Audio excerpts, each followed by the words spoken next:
Hello दोस्तों, YouTube channel को subscribe कर लें, क्लिक बेल को खास कर प्रेस कर दें ताकि नोटिफिकेशन आपको मिलता रहे जेबी, शेबी और बैंक प्रमोशन के संबंध में।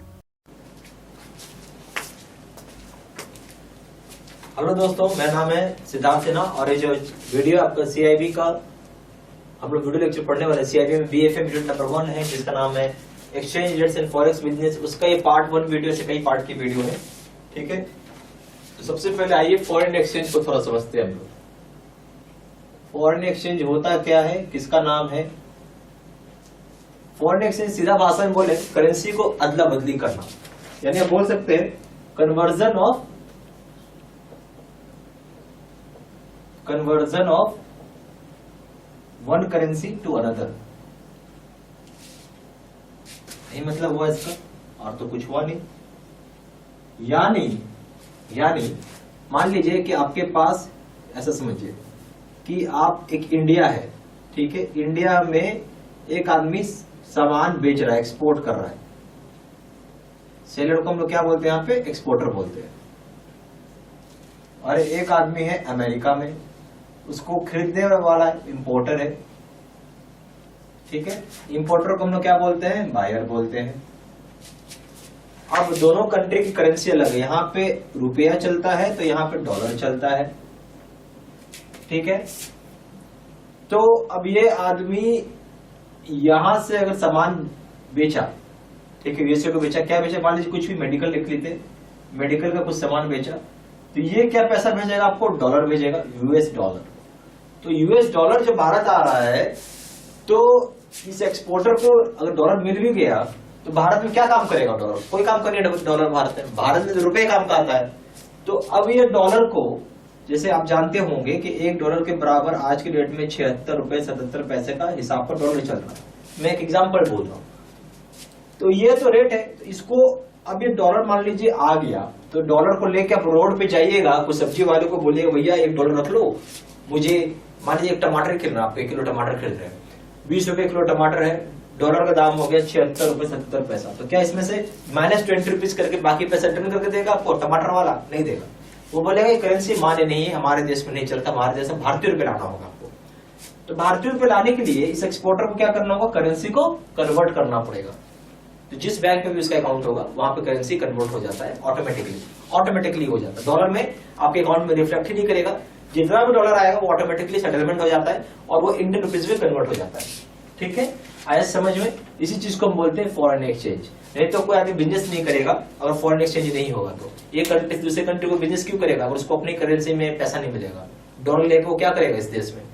जिस देश में डॉलर का मतलब डॉलर चलता नहीं है, आपको तो रुपए चलता है, तो रुपए बैंक में कन्वर्ट हो जाता है। तो यही चीज हम बोलते हैं conversion of one currency to another. एक चीज और है, इतना ही नहीं है, आप चाहे तो अपना देश का करेंसी भी चाहे तो उस करेंसी बदल सकते हैं। यानी आप ऐसे लिख सकते हैं, आपका देश का करेंसी क्या हो गया? होम करेंसी लिख लो। तो होम करेंसी से आप फॉरेन करेंसी भी खरीद सकते हो, मतलब कन्वर्ट कर सकते हो, खरीद नहीं सकते हो, कन्वर्ट कर सकते हो। और फॉरेन करेंसी से भी इंडियन करेंसी कन्वर्ट कर सकते हैं हम लोग। ठीक है, that is known as foreign exchange. ठीक है, समझ गए?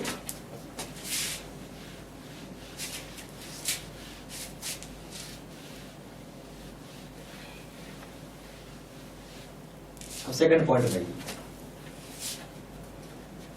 बोलता है फेमा। तो फेमा क्या है पता आप लोग को? फेमा एक एक्ट आया था 1999 में। फेमा का फुल फॉर्म क्या है? फॉरेन एक्सचेंज मैनेजमेंट एक्ट नाम इसका। ठीक है, फॉरेन एक्सचेंज मैनेजमेंट एक्ट नाम है, तो इसका हो गया फेमा। ठीक है, तो फेमा जो होता है इसका सेक्शन नंबर 2, सेक्शन 2 क्या बोलता है कि सारा का सारा डिपॉजिट्स, क्रेडिट और बैलेंसेस जो भी होगा आपके अकाउंट में उसको आप फॉरेन करेंसी में पे कर सकते हैं। और draft, travel cheque, letter of credit, bill of exchange, इसको आप इंडियन करेंसी में ड्रॉ कर सकते हैं और जो कि पेबल होगा फॉरेन करेंसी में भी आप कर सकते हैं। ठीक है, तो इस पॉइंट को आप लिख लीजिए। बोला क्या? all deposits, credit and balance payables in foreign currency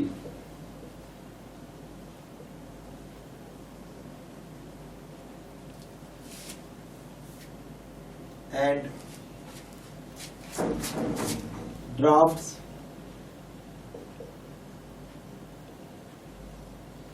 traveler's check, letter of credit, bill of exchange.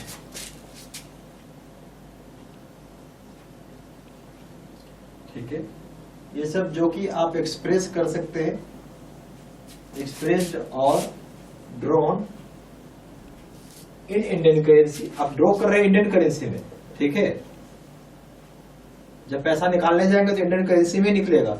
कुछ भी डिपॉजिट हो, क्रेडिट हो, जो भी बैलेंस है फॉरेन करेंसी का सब पैसा जब निकालोगे भारत में आके तो भारतीय रुपए निकलेगा, डॉलर नहीं निकलेगा, इंडियन रुपीज में निकलेगा. और जब पे करेंगे फॉरेन में तो फॉरेन करेंसी, किसी भी फॉरेन करेंसी पे हो जाएगा. And payable in any foreign currency.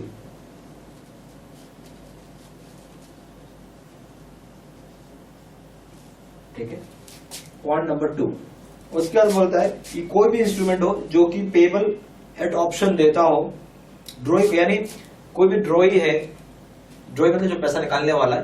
Holder है जिसके पास ये इंस्ट्रूमेंट है आपका, जैसे कोई भी इंस्ट्रूमेंट हो गया, bill of exchange, letter credit, traveller cheque है, वो उसके पास ऑप्शन है कि ये चाहे तो भारतीय रुपए में निकाले, चाहे फॉरेन करेंसी में निकाले, या फिर थोड़ा भारतीय रुपए में निकाले, थोड़ा फॉरेन करेंसी में निकाले. ये भी ऑप्शन है, इसको भी लिख लीजिए.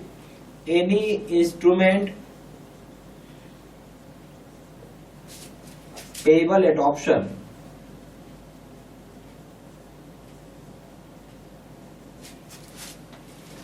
of the drawee or holder in Indian currency or foreign currency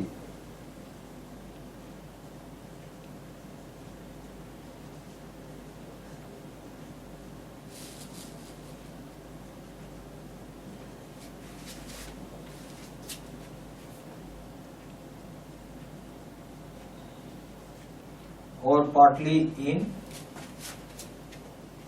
one and partly in another.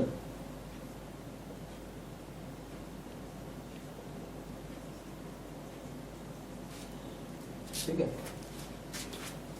इस तरीके से भी आप कर सकते हैं. सॉरी, हो गया. तो ये इतना पॉइंट है, इसको आप लिख लीजिएगा. ठीक है,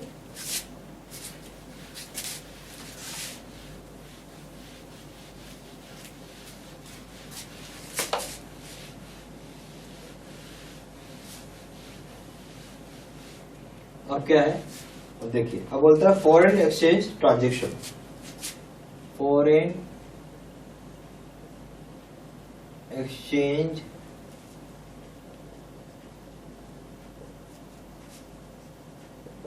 ट्रांजेक्शन, ये एक तरीके का नाम से समझना. फॉरेन एक्सचेंज, एक करेंसी से दूसरे करेंसी कन्वर्ट हो रहा है. बेसिकली यहाँ एक्सचेंज होता है, जो भी फंड है एक करेंसी से दूसरे करेंसी में, पर यहाँ पे एक एग्रीड रेट होता है. जैसे एक मान लीजिए $1 इज इक्वल टू चल रहा हो 76.77 रुपए, तो ये रेट पे कन्वर्जन होगा. ये एक एग्रीड रेट है, इसको हम क्या बोलते हैं, एग्रीड रेट है. समझ में आई बात. ये वो रेट है दोनों पार्टी जिसपे एग्री है और कन्वर्जन हो रहा है. ठीक है, तो इसको आप लिख सकते हैं. तो क्या हो गया कि contract to exchange funds in one currency for funds in another currency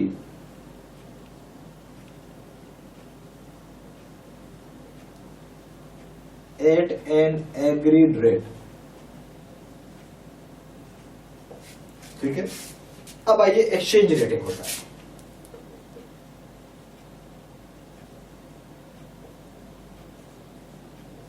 exchange rate में क्या हो गया, ये वो रेट है या वो प्राइस है या वो रेशियो है जहां पे एक करेंसी को एक्सचेंज किया जाएगा दूसरे करेंसी के साथ. तो एक्सचेंज रेट क्या होता है, ये वो रेट होता है, ये वो करेंसी होता है जिसमें एक करेंसी दूसरे करेंसी के साथ एक्सचेंज होता है. आप इसको ऐसे लिख सकते हैं, बेसिकली ये डिनोट्स करता है प्राइस, या फिर रेशियो डिनोट करता है, या फिर वैल्यू है, जहां पे at which one currency is exchanged to another currency.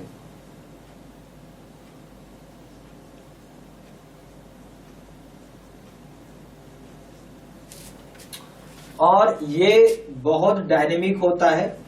Dynamic का मतलब है कि बहुत जल्दी चेंज करता है, चेंजेस इन एवरी 4 सेकेंड्स। आप ही सोच लीजिए हर 4 सेकंड में चेंज ही हो जाता है। ठीक है, आप यहाँ पे सीआईबी का प्रॉपर वीडियो कोर्स का पैकेज ले सकते हैं। इसमें वीडियो लेक्चर कोर्सेज होगा, केस स्टडी, न्यूमेरिकल का वीडियो होगा, एडिशनिंग मटेरियल उसका वीडियो प्लस पीडीएफ होगा, 12,000 से क्वेश्चन बैंक होगा, सुपर नोट्स होगा, क्विक रीजन नोट होगा, 30 मॉक टेस्ट होगा। यहाँ पे जो सीआईबी कोर्सेज है जो आपको करना face to face video courses, selling और मोस्ट सबसे ज़्यादा पावरफुल कोर्स है। इसमें अगर सीआईबी का ईवीएम बीएफएम डिटेल बैंकिंग करेंगे इसका दाम है 1500 रुपये। सीआईबी का ईवीएम प्लस बीएफएम करेंगे दाम है 2,700 रुपये। सीआईबी का EVM plus BFM plus detail banking करेंगे दाम है 3,500 रुपये। ज़्यादा जानकारी के लिए फोन कर सकते हैं। फोन नंबर हो जाएगा 4 times 9 6 8 5 1 2 7। दूसरा नंबर है 7827546946। वेबसाइट में जाकर डायरेक्टली ऑनलाइन ऑर्डर प्लेस कर सकते हैं। वेबसाइट हो जाएगा www.jibstudymaterial.com। ईमेल आईडी हो जाएगा citizen123@gmail.com।